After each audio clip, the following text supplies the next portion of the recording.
Hi guys, welcome back to another one of my videos. Today I'm struggling really, to be honest with you. Basically with the GoPro that I've got, I need to get an attachment before I can put a mic into my helmet, so I can't do any videos that where I'm actually riding and talking. Obviously because you can hear me now, but when I'm actually riding it's too loud, and obviously the wind and everything like that. So I thought what I'd do today is basically answer the question, should you buy the KTM Duke 125? I've got a little list with me, things so I don't forget. So first I'm going to start off with the positives. For anyone that's seen the bike, this is my personal opinion, but I think it looks great. This model came out in 2017, so it is a newer one, but it is up to date with the kind of newer bikes. You got your LED lights back and front, LED indicators, all that kind of stuff. You've got LCD screen to show your rev, speed, gear indicator, which is great, fuel range, battery, date.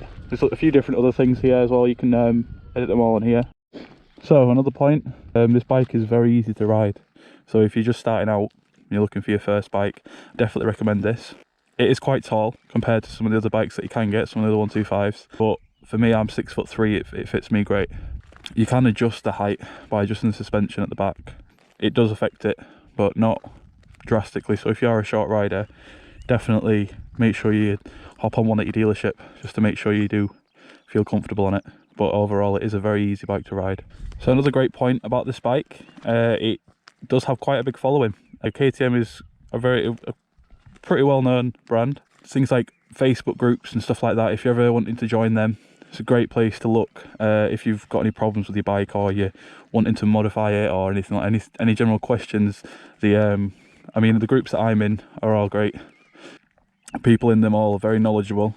So with the Duke, there's obviously, you've got the different sizes. This is the 125, and you've got the 390, goes all the way up to the Super Duke, the 1290 I think it is. Great bike. Obviously can't ride one of them yet, I'd love to though. So as you should expect with a modern bike, it does have ABS, which is great for new riders. I much prefer bikes with ABS. It's not something you need to really rely on, but it's just great to have, to obviously stop you from skidding out when you put a bit too much pressure on your brakes, that kind of thing.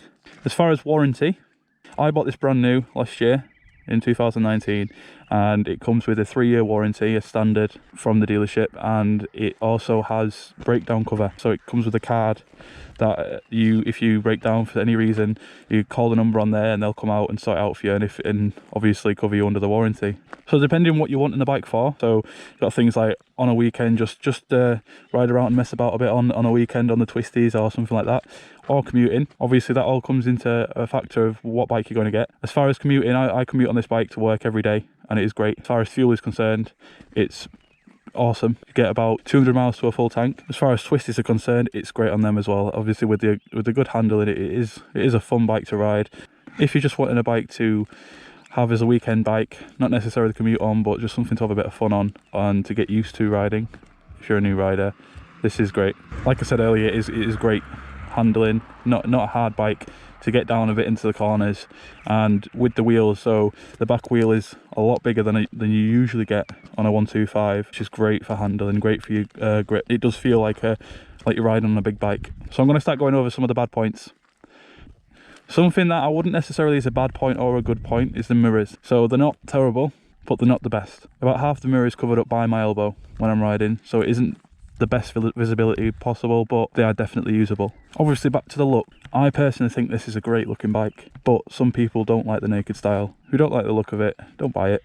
You don't want to be spending all this money on a bike that you're not going to like the look of. As far as price, it is £3,500 new from the dealers, and the price, if you're going to buy this bike, I don't recommend buying it brand new. There is no point in buying brand new bikes unless you've got the money to spend. Then don't do it, because you've got to think about things like the second you buy a bike, 20% of that bike's worth is down the drain the second it touches the tarmac outside the dealership.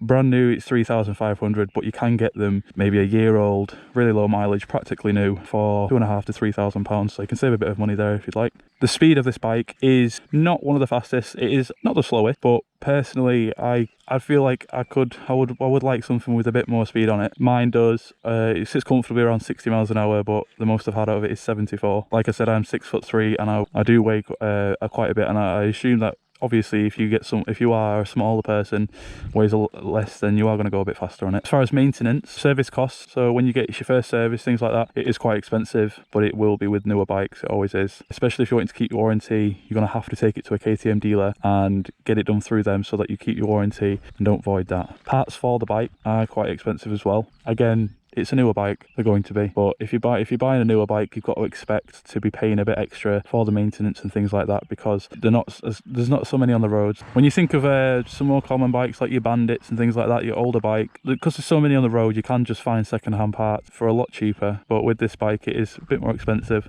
Another pretty much universal opinion on these bikes is the tail tidy. Everyone usually gets the tail tidy because something doesn't look quite right about it. It is just sticking out right out there. It's a bit ugly, but I can see why they do it. Obviously, when you have your L plate on there, if it's right up here with your tail tidies like you usually get, your plate can catch on the wheel and take it off. So this last point that I've got, this is my own personal experience from dealing with KTM. So when I first got my bike, I obviously had to ride it in. You've got 600 miles you have to ride it for before they take the first service, and then you can ride it as you please. When I got to 400 miles, my clutch did start slipping. It did need replacing. I took it to my dealership and they refused to do it under warranty, as they said it was my own fault. Obviously, completely disagree with that. I'm not going to name and shame the dealership, anything like that. I'm not like that. But personally, from my experience, you have to be a bit careful with things like your warranty, if it is going to actually cover damages to the bike, something that isn't wrong. I mean, a clutch going at 400 miles is, in my opinion, ridiculous. The bike has been fixed since, and ever since then I haven't had any problems at all. It's been absolutely fine. I do think it was just a one-off. After researching into it, I did find that there wasn't any other people that have seemed to have had that problem, so it is most probably just a one-off. But after speaking with the dealership and them saying that I needed to pay for it, it was a £300 bill that I would have had to pay. And I did fight my case, obviously. They did email KTM to try and get it through the warranty, but KTM said no, it's my own fault. So just keep that in mind. The massive thing about buying a new bike is the warranty, because you want that extra peace of mind. But for me personally, I'm not going to go back to KTM for that reason. I know a lot of you watching will most probably only have your CBT and be looking at getting your first bike maybe, or something like that, so you're not going to really be worrying about this. But as far as pillions, so with having someone on the back, I've had my girlfriend on the back of this, and her opinion is the seat is a bit small and it's not very comfortable. I haven't obviously ridden on the back seat, but I can see what she means. As far as riding with a pillion on the back, it is okay, but 125s aren't really the best thing to be riding with someone on the back of. The engines are a bit too small for it. It bogs them down a lot, and the extra weight does make it a bit harder to ride. So thanks for watching my video today. I hope you're all staying safe, staying indoors. If you're liking the videos that I'm putting out, feel free to hit the subscribe button, like, share, comment, all that kind of good stuff. But thanks, see you next time.